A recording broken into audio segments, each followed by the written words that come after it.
Welcome back, everyone. Ready to dive deep with us again. Today, we're exploring the impact of trauma on the brain and body, and we'll be focusing on insights from The Body Keeps the Score. A truly groundbreaking work by Bessel van der Kolk. Exactly. And we're fortunate to have your expertise to guide us through some of the key concepts. Just to give our listeners a bit of background, Dr. van der Kolk is A leading trauma researcher. So, safe to say, he knows his stuff. One of the things that struck me right away in the book was the sheer prevalence of trauma. It's often far more widespread than we realize. He states that for every soldier serving in a war zone, 10 children in the U.S. are facing endangerment in their homes. That's a pretty staggering statistic. It is, and it challenges our preconceived notions of what constitutes trauma. We often associate it with singular, catastrophic events. But it's so much broader than that.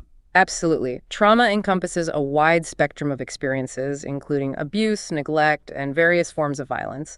And sadly, it often occurs within our own families and communities. This brings to mind the Adverse Childhood Experiences Study, or the ACE study, which the book delves into. A landmark study which revealed a direct correlation between childhood trauma and increased risk for a whole host of physical and mental health problems later in life. It's like our bodies hold on to those early experiences, and the effects ripple outwards. Indeed. Which begs the question, how does trauma actually impact the brain? Well, van der Kolk uses the triune brain model to explain this. Yes. Breaking down the brain into the reptilian brain, limbic system, and neocortex. Each part playing a distinct role in processing trauma. Precisely. The reptilian brain, our most primal survival center, governs those instinctive responses like breathing, heart rate. It's responsible for that fight-or-flight response when we perceive danger. So, when faced with a threat. That's our reptilian brain kicking into gear. Then you have the limbic system, where emotions are processed and memories are formed. Trauma can really wreak havoc on this area. Leading to a heightened state of alert, difficulty regulating emotions, and even impacting memory formation and recall. And finally, the neocortex. Our thinking brain, responsible for higher-level functions like language, reasoning. But, as van der Kolk explains, trauma can essentially hijack the brain, shifting control away from that neocortex to the more primal regions. So it's like our rational mind takes a back seat. Exactly. Individuals struggling with trauma might feel overwhelmed by emotions. They might find it difficult to think clearly, to manage everyday stressors. It's as if they're constantly operating from this place of threat, even when no actual danger is present. Their internal alarm system, stuck on high alert. A great analogy. This brings us to the concept of the window of tolerance. It's our capacity to manage stress, to stay regulated. Trauma can shrink this window, making even small stressors feel overwhelming. Right. It's like that stress bucket overflows much more easily. Now, another important concept the book introduces is Stephen Porges's polyvagal theory, which focuses on the social engagement system and its role in regulating our nervous system. This system is vital for us to feel safe, connected, calm in our relationships. So essentially, it's our ability to engage with others in a healthy way. Yes. Trauma can disrupt this intricate system, making it difficult to form those trusting bonds, to feel at ease in social settings. So it can impact our ability to connect with others on a very fundamental level. It can manifest as social isolation, difficulty reading social cues, a persistent sense of unease or unsafety in relationships. That makes so much sense. Oh. Now, to counteract this disruption, van der Kolk really emphasizes the significance of co-regulation in healing. Absolutely. Having those safe, attuned relationships can truly help soothe the nervous system, rebuild that sense of trust. Like having an anchor in a stormy sea. I love that analogy. And this leads us to a central premise of the body keeps the score. Trauma leaves its mark not only on our minds, but physically as well. Right. The title itself is so evocative. It is. And van der Kolk provides a multitude of examples of somatic symptoms: chronic pain, digestive issues, sleep disturbances. Things we might not typically associate with trauma. Exactly. It's like our bodies are holding on to that trauma, even when our minds try to bury it. It's almost as if that emotional pain, if it's suppressed, ignored, has to find another outlet. I think that's a really insightful way to put it. Trauma can also manifest as dissociation, numbing, even those sensation-seeking behaviors. As ways of coping with those overwhelming internal experiences. Precisely. Now let's shift our focus a bit to attachment and development, which are crucial for understanding the impact of trauma.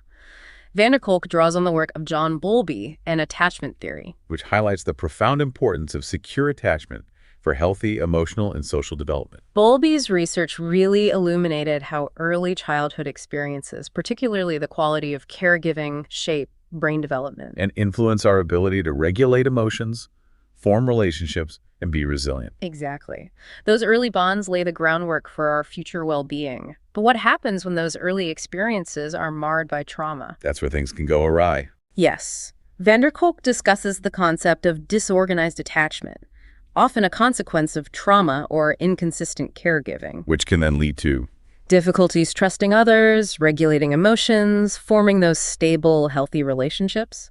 So we've got trauma disrupting our nervous system, impacting our attachments, and even manifesting in physical ways. It paints a complex picture, doesn't it?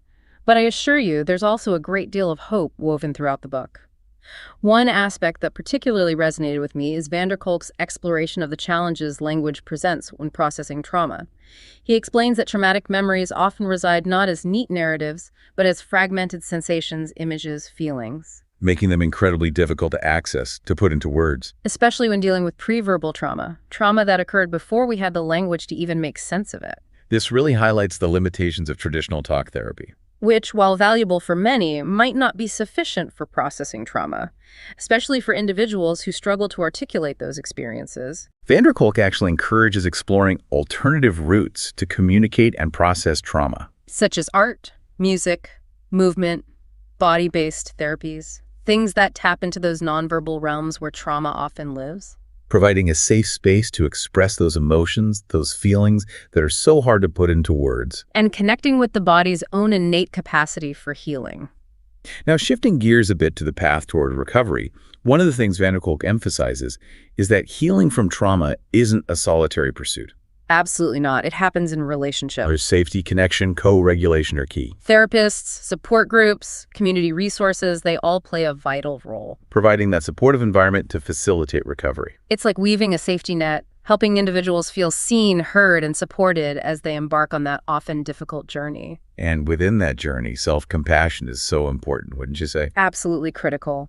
Recognizing the strength and resilience it takes to endure trauma is paramount.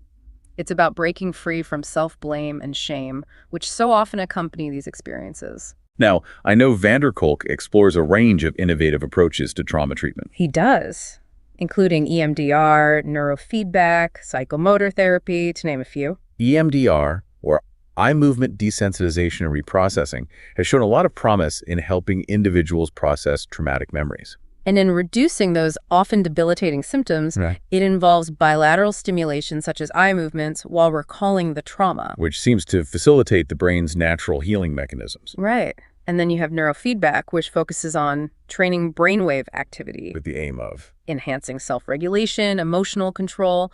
It's shown to be particularly helpful for those with ADHD or emotional dysregulation. Giving them more control over their internal states. Exactly. And then there's psychomotor therapy, which was developed by Albert Passo.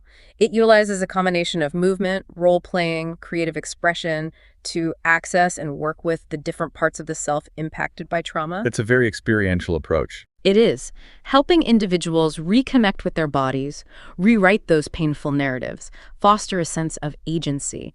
And of course, we can't overlook the power of the arts in trauma recovery.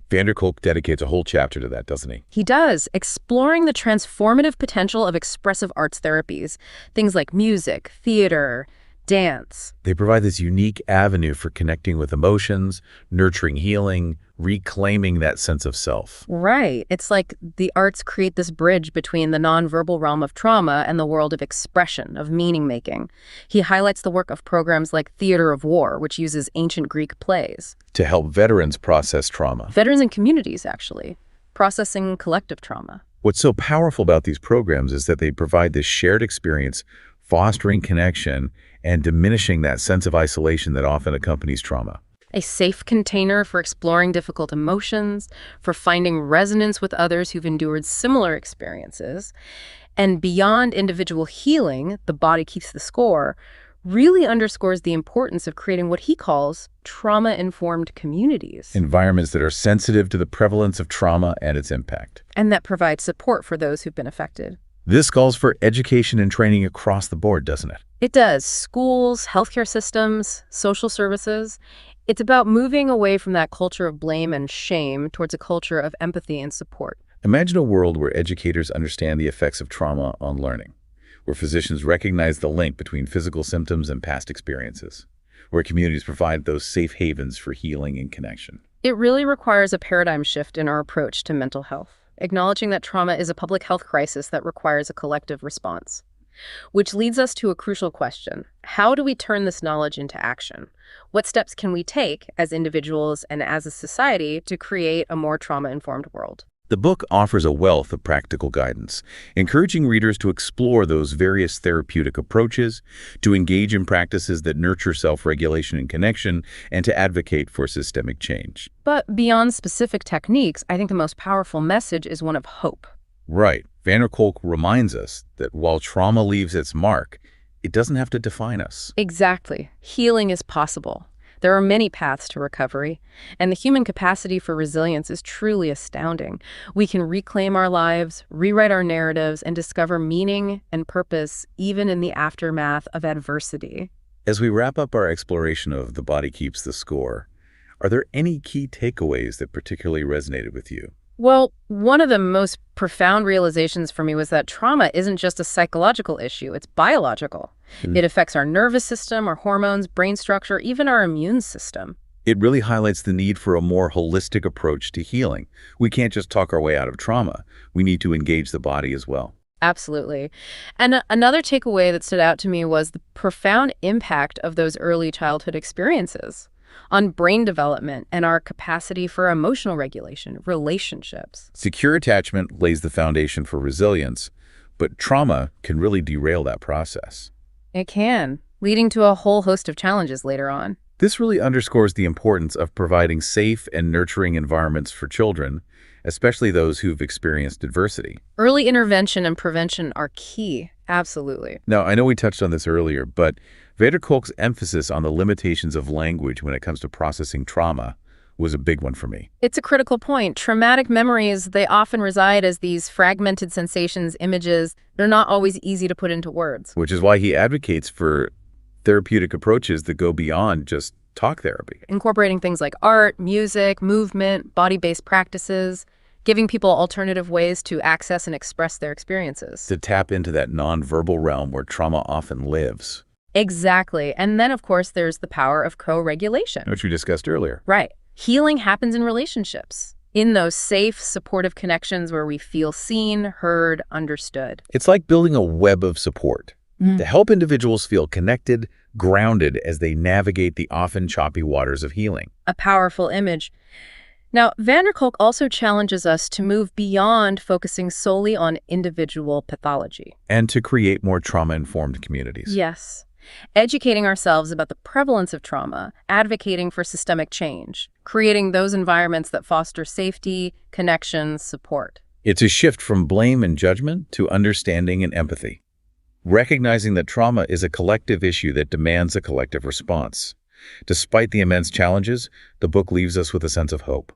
A reminder that healing is possible, that we are incredibly resilient. We can learn to regulate our nervous systems, we can rewire our brains, cultivate those meaningful connections, and reclaim our lives. It's a testament to the transformative power of the human spirit, to find meaning, to find purpose, even in the face of adversity.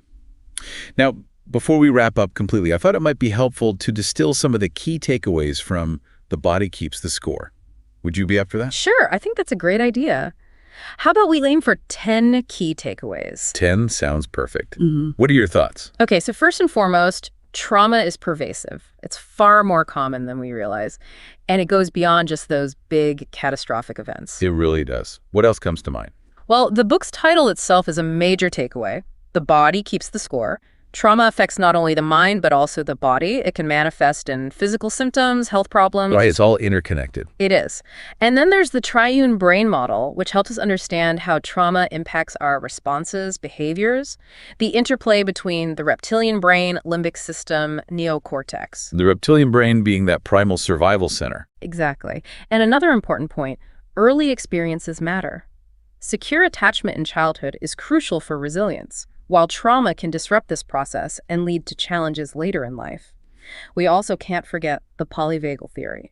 which sheds light on the social engagement system and how trauma can impact our ability to connect, to feel safe in relationships. Right. And I think it's crucial to acknowledge the limitations of language when it comes to processing trauma. Those traumatic memories, they're often stored nonverbally, which is why alternative healing paths like art, music, movement, body-based therapies are so valuable. They provide a different way to access and process those experiences. And of course, we can't overstate the importance of co-regulation. Healing happens in relationships, those safe, supportive connections where we feel truly seen and heard. It's about creating that sense of safety and belonging. Exactly. And then zooming out a bit, creating trauma-informed communities is essential. Environments that acknowledge and respond to the impact of trauma. Moving away from blame and shame toward empathy and support. Yes. And finally, despite all the challenges, there's hope. There's always hope. We have an incredible capacity for resilience, for healing, and for transformation. Trauma may leave its mark, but it doesn't have to define us. Beautifully put. Well, I think we've covered a lot of ground today, and I want to thank you for guiding us through this exploration of The Body Keeps the Score. It's been my pleasure. This deep dive has really just scratched the surface of this complex and multifaceted topic. For our listeners who want to delve deeper, we'll be sure to include links to some of the resources we mentioned in the show notes. And remember, you're not alone on this journey. There are resources available, there's support out there. Never hesitate to reach out for help. That's such an important reminder. Thank you again for joining me for this deep dive. It's been truly insightful. The feeling is mutual. I always enjoy our conversations. Until next time, take care, everyone.